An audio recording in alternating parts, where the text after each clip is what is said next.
সময় করো আমল, ঈমান করো খাঁটি, শেষ ঠিকানা তোমার আমার 3.5 হাত মাটি।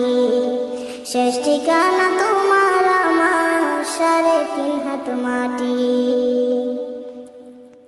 কত কষ্ট করে তুমি গড়লা সাদের বাড়ি, সে বাড়িতে ঠাই হবে না, যাইতে হবে ছাড়ি। কত কষ্ট করে